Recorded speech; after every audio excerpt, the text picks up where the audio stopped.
ლუქსემბურგში ევროკავშირის საგარეო საქმეთა მინისტრების შეხვედრა მიმდინარეობს, რომელზეც სხვა საკითხებთან ერთად საქართველოში არსებულ ვითარებასაც განიხილავენ. შეხვედრის დაწყებამდე ევროკავშირის უმაღლესმა წარმომადგენელმა საგარეო საქმეთა და უსაფრთხოების პოლიტიკის საკითხებში კაია კალასმა ჟურნალისტებს განუცხადა, რომ ევროკავშირი მხარს უჭერს ქართველ ხალხს, თუმცა არა ქვეყნის მთავრობას. მისი განმარტებით ხელისუფლების მიერ არჩეული კურსი, ოპოზიციის წინააღმდეგ მიმართული რეპრესიები, მედიის თავისუფლების შეზღუდვა და მიღებული კანონმდებლობა ევროკავშირისთვის სრულიად მიუღებელია. გარდა ამისა, კალასმა უპასუხა შეკითხვას უნგრეთში გამართული საპარლამენტო არჩევნების ფონზე ქართველი მაღალჩინოსნებისთვის პერსონალური სანქციების შესაძლო დაწესების შესახებაც.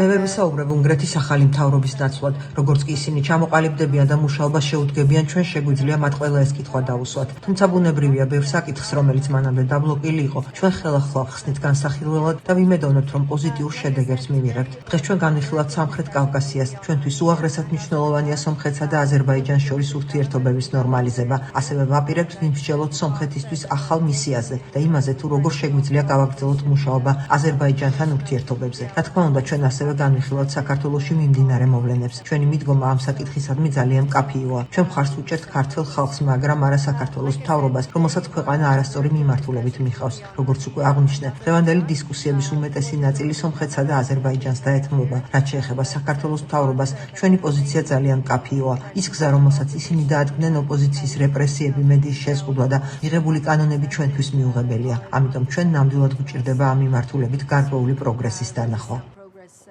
ევროკომისარმა გაფართოების საკითხებში მარტა კოსმა ჟურნალისტებს განუცხადა, რომ ევროკავშირი იმსჯელებს სამხრეთ კავკასიის სახელმწიფოებთან სამომავლო თანამშრომლობის ფორმატებზე, თუმცა აღსანიშნავია, რომ ქვეყნებს შორის მას საქართველო არ უხსენებია.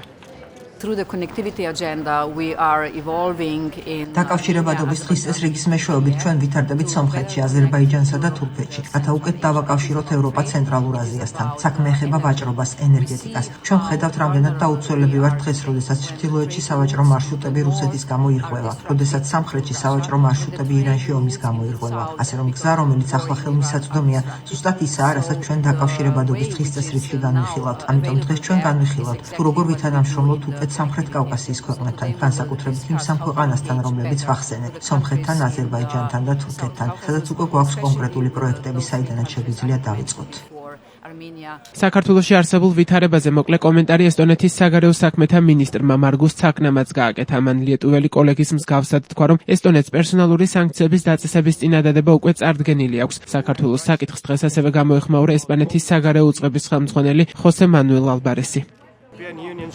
ესტონეთმა უკვე წამოაყენა წინადადება, რომ ევროკავშირმა პერსონალური სანქციები უნდა დააწესოს საქართველოს რეჟიმისა და იმ პირების წინააღმდეგ, რომლებიც დემოკრატიულ ნორმებს არღვევენ. ჩვენ ესტონეთში ამას უკვე ვაკეთებთ.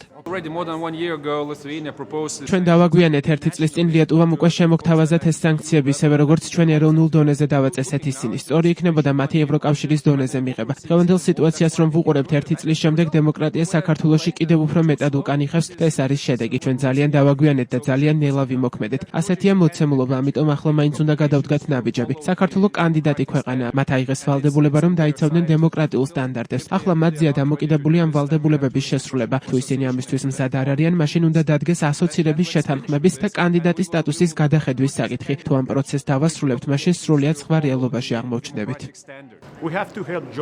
ჩვენ უნდა დავეხმაროთ საქართველოს, რომ გააგრძელოს ის გზა, რომელიც მის მოსახლეობას სურს. ეს არის გზა ევროპული ოჯახისაკენ. რა თქმა უნდა, ჩვენ ვიქნებით იქ მათ გვერდით, რათა დავეხმაროთ ქართველ ხალხს ამ გზის გაგრძელებაში. ეს არის დემოკრატიული, მშვიდობიანი და ევროპული გზა.